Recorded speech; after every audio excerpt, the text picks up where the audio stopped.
And welcome back to GB News Live. Let's take you back to France, to Paris, where there are violent scenes now on the streets of the French capital. Now, as you can see, we've got French riot police with their shields and also their face masks, because you can see coming in now those tear gas canisters trying to disperse the crowds.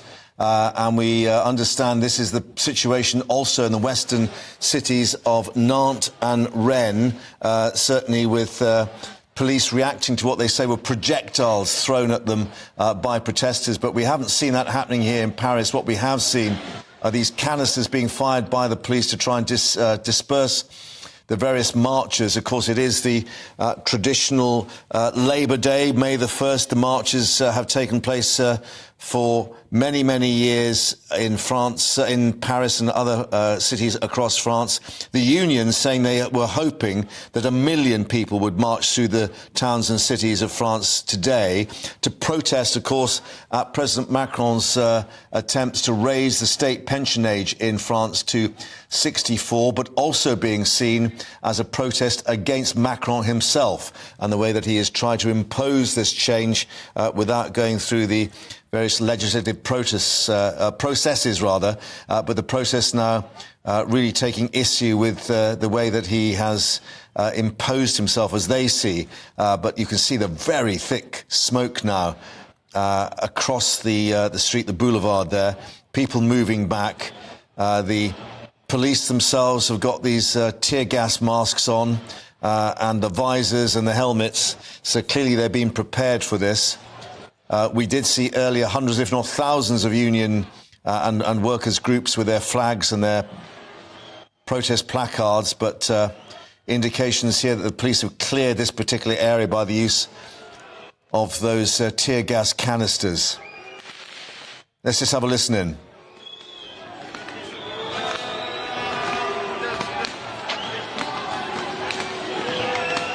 Well, you can hear the whistles and the boos there. A line of French police now starting to walk down this street to try and disperse the crowds.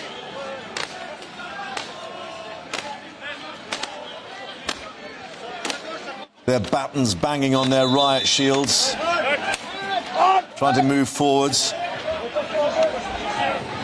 Our cameraman there in Paris staying with these scenes, even though obviously the situation is changing moment by moment as that tear gas spreads across there. Let's bring in political commentator and journalist Guillaume Bigot, who can join us. Guillaume, clearly the French riot police were prepared for this, looking at the numbers and the equipment that they're carrying, and indeed the number of tear gas canisters that seem to be deployed in the last few minutes. Yes, hello. It's, as a matter of fact, that the news is the use by the French police of the drones, those devices capable to film in real time and detect the movements of those groups that are called so-called black blocs, and the use of tear gas to prevent them to enter into the crowd is now pretty common. It depends what type of launchers they have, because some of the launchers and some of the grenades used are capable to create really serious damage, eventually to kill someone. It never happened after 2018, but during the Gilets jaunes, those types of grenades actually almost killed someone. So these would be what, as far as the police are concerned, anarchist groups rather than the traditional union and workers groups and marches that take to the streets on this Labour Day, this May the 1st?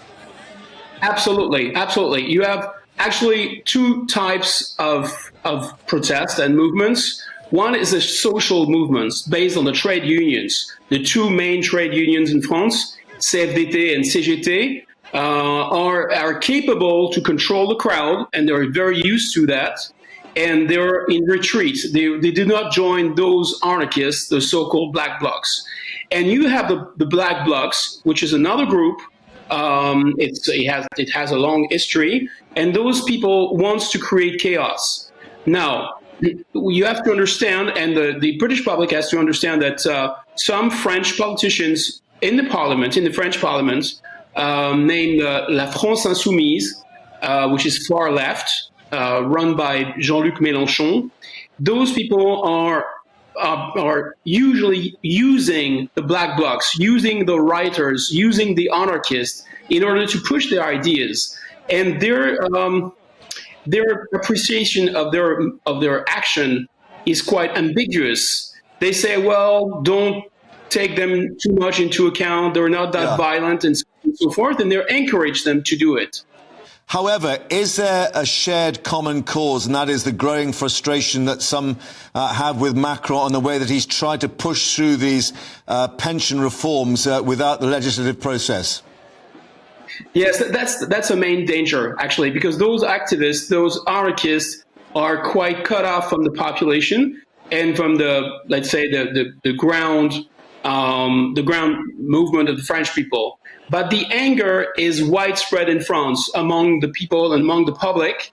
And you have now, I would say, 25% of the population that is backing the president.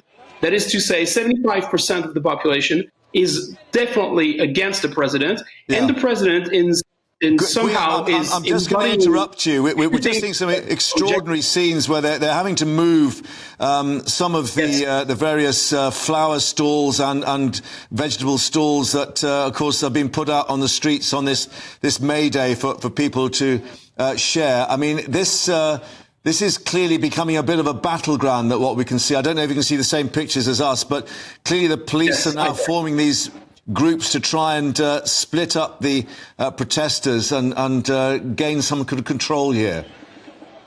What you have to understand is that those people are acting that way in order to produce what we're doing now, which is a comment on what they were doing, and they want to produce image. They want to produce a spectacular image for the news, and they are revolutionary on Instagram. I can call them that way. That is to say, they don't want to kill policemen and they don't want to be killed. So they're not very serious, as Hegel, the philosopher, put it. If the blood is not shedding, then it's not historical, really. So it's not that historical. Okay. It's more of a spectacular thing. But it can be very dangerous because the situation is not completely under control from any side. I'm just wondering, we've just seen to the left here, I'm just wondering if this is the restaurant, La Rotonde, that was so much of a favourite of Macron, whether this is, again, the focus of these protests. No, I don't think La Rotonde, most of these protesters are attacking fast foods, or they're attacking banks, they're attacking insurance, they're attacking all the symbols of globalization. La Rotonde was one of a kind because, of course, it's the restaurant. It's a famous restaurant in Paris, and you're right, the restaurant where Macron had dinner the first night of his victory in 2017. But now, usually, they don't attack common restaurants or private restaurants. They attack mainly chains, and they attack everything that is the symbol of American globalization. Very quickly, Guillaume, where does this leave the Labour Day march, the workers and the unions who march traditionally on this day? Well, it's definitely bad news for them because their contest and their protest mainly focused on the reform of the years of retreat is now completely disturbed by this protest within the protest. Okay, Guillaume, thank you very much indeed for updating us there. We'll continue to monitor this position here, of course, in Paris, as indeed, as we said, in Nantes and Rennes as well. Thank you for the moment.